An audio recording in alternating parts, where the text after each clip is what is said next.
Las noticias de último minutos. La desaparición del viejo Lolo, misterios que trascienden fronteras. Bienvenido de nuevo, gracias por ser parte de nuestro canal en Relatos 4K.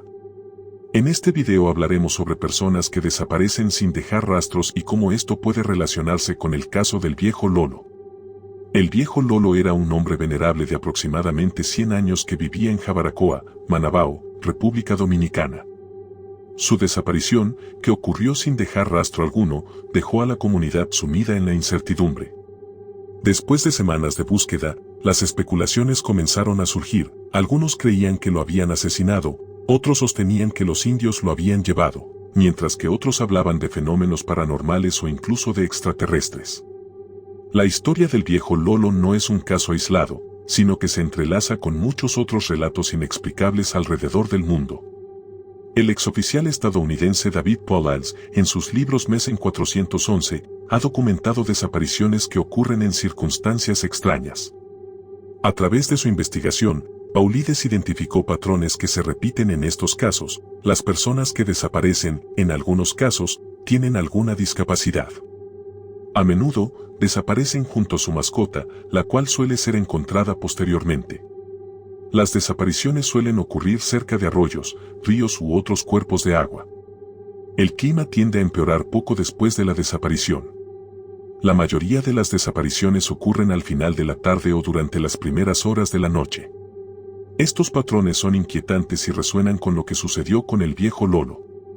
Su comunidad, que lo conocía bien, comenzó a cuestionar si su desaparición encajaba en alguna de estas extrañas circunstancias. Por ejemplo, el caso de Kevin O'Keefe en 1985 ilustra otra desaparición desconcertante. Kevin fue a acampar en el Parque Nacional Glacier Bay, donde su campamento fue encontrado intacto, pero él nunca apareció.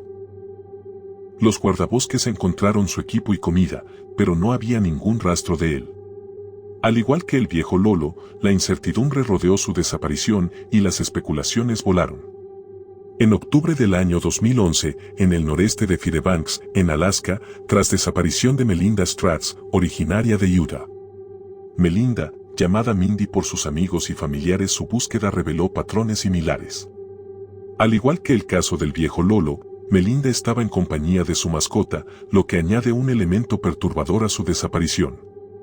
Cuando su hermano se dio cuenta de que no regresaba, un operativo de búsqueda fue puesto en marcha, pero la situación se complicó con la desaparición de un voluntario involucrado en la búsqueda, Gerald DeBerry, lo que llevó a una serie de eventos enigmáticos.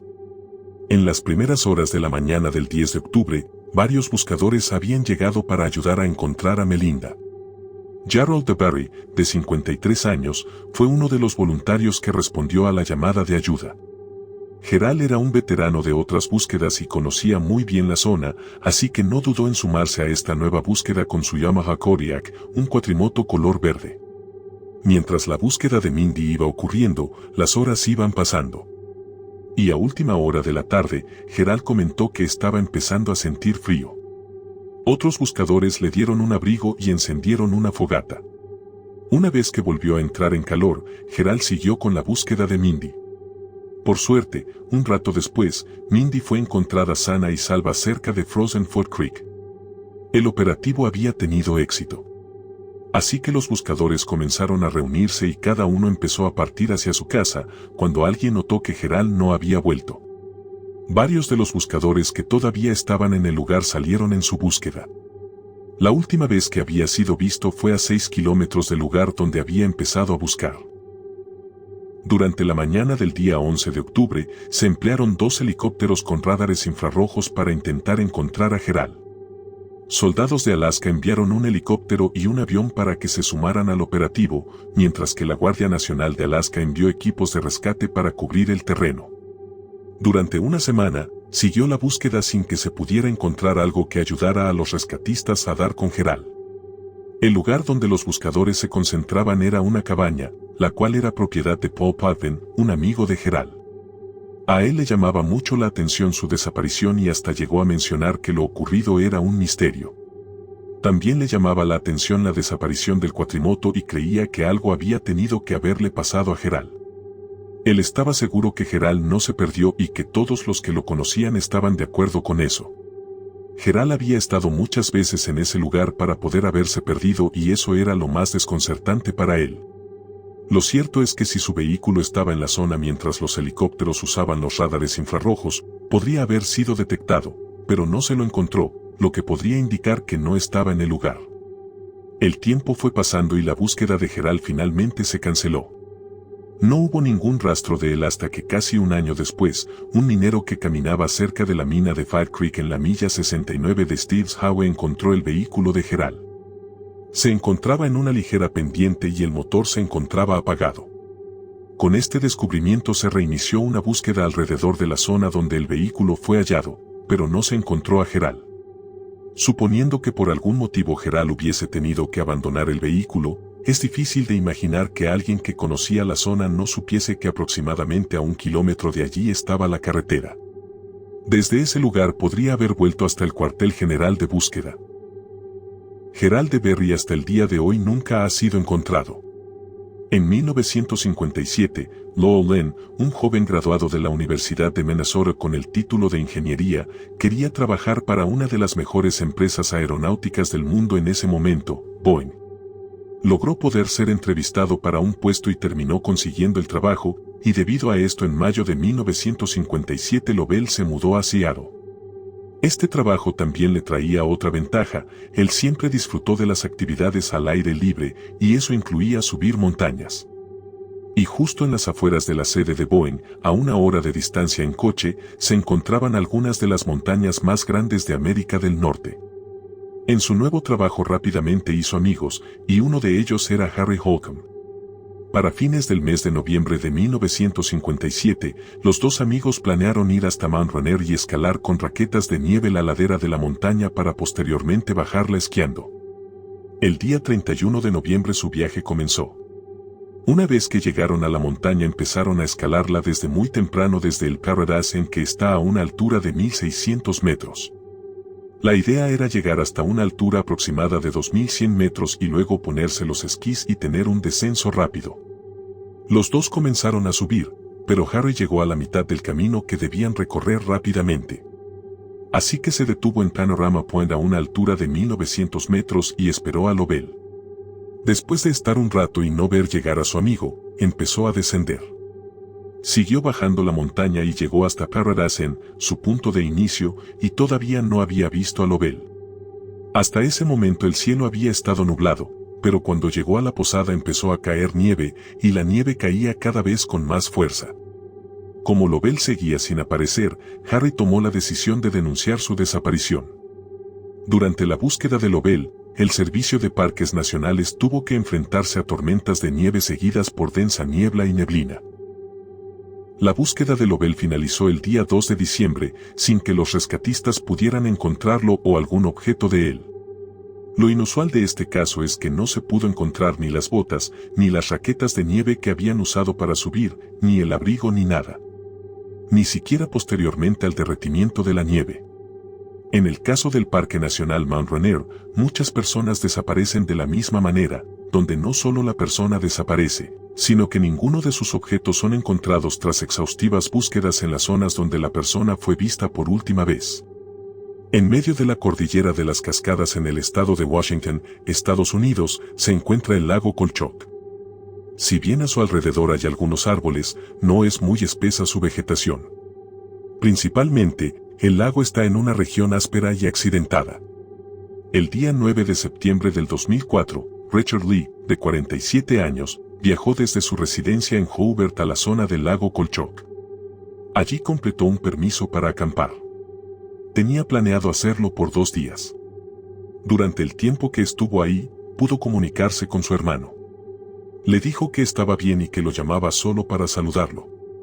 Sin saberlo, ese mensaje tranquilizador para su hermano sería lo último que se sabría de Richard. El día 11 de septiembre, ya no volvió a su residencia como lo había planeado. Pero como era un campista muy experimentado, esta ausencia no despertó la alerta inmediatamente. Recién para el día 15 de septiembre, la esposa denunció su desaparición y fue cuando se empezó a buscar a Richard. El primer grupo de rescate en llegar al lugar fue el del condado de Seeland. Ellos encontraron el vehículo estacionado al inicio del sendero que lleva al lago y tomaron ese camino hasta llegar al lago Kolchok.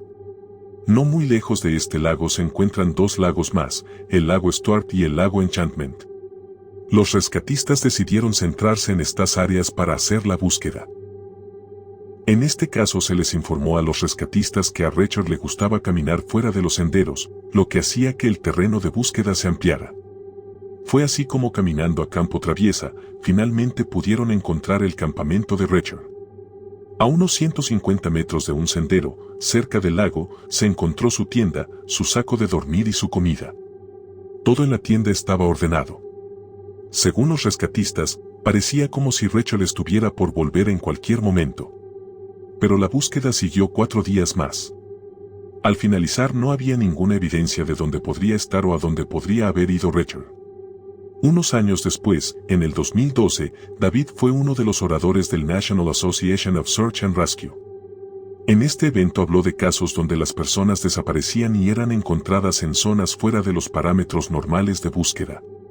Y tras esta conferencia, tiempo después recibió varios correos electrónicos de un profesional de búsqueda y rescate del condado de Chelan, el cual había formado parte de la búsqueda de Richard en el año 2004.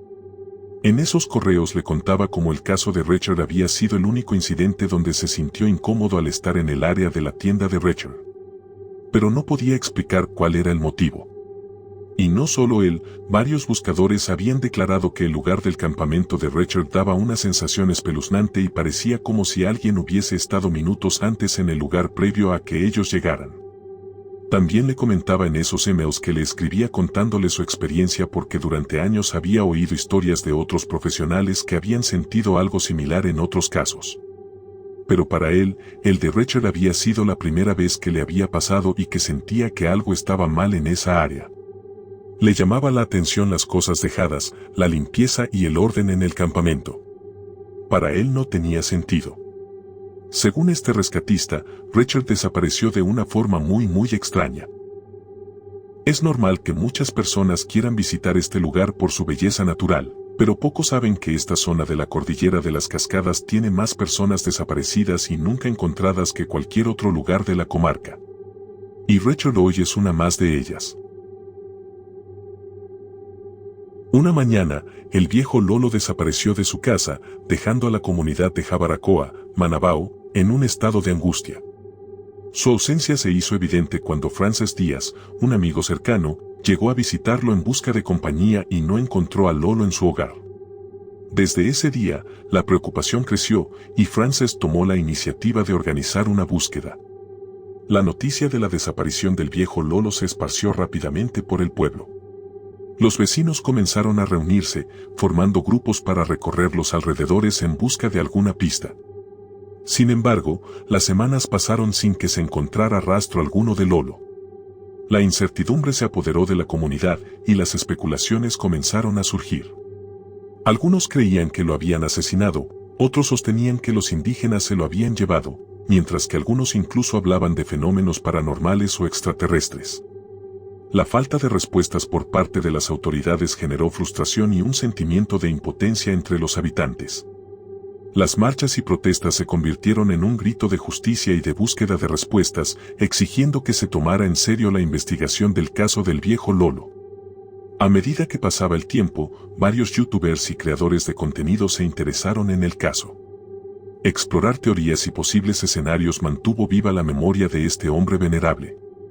Sus historias resonaban con otros casos de desapariciones inexplicables, como los documentados por el exoficial estadounidense David Pollards en Desaparecido 411. Casos como el de Kevin O'Keefe, Melinda Stratz, Lowell Len y Richard Lee comparten inquietantes similitudes con la desaparición del viejo Lolo. Personas que desaparecen sin dejar rastro, a menudo cerca de cuerpos de agua y en entornos remotos y hostiles. Estas historias nos invitan a cuestionar si hay fuerzas desconocidas en juego o si simplemente se trata de trágicos accidentes. La comunidad de Manabao, al igual que los familiares de estas otras personas desaparecidas, han tenido que lidiar con la incertidumbre y el dolor de no tener respuestas. ¿Qué le sucedió realmente al viejo Lolo? ¿Existen patrones ocultos que puedan ayudarnos a comprender estos misterios? ¿Qué secretos guardan los lugares donde ocurren estas desapariciones?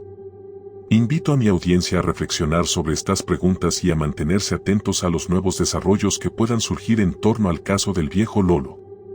Juntos, tal vez podamos encontrar pistas que nos lleven a descubrir la verdad detrás de estas misteriosas desapariciones. Gracias por ser parte de nuestra comunidad en Relatos 4K. Esperamos que disfrutes nuestro contenido. Si te gustó el video, no olvides darle like, suscribirte y activar la campanita de notificaciones. Tu apoyo es fundamental para que podamos seguir creando videos como este y nos motiva a generar más contenido interesante. Visita nuestro canal y no te pierdas otros relatos similares, como historias místicas, paranormales y las últimas noticias del momento. Gracias por tu apoyo.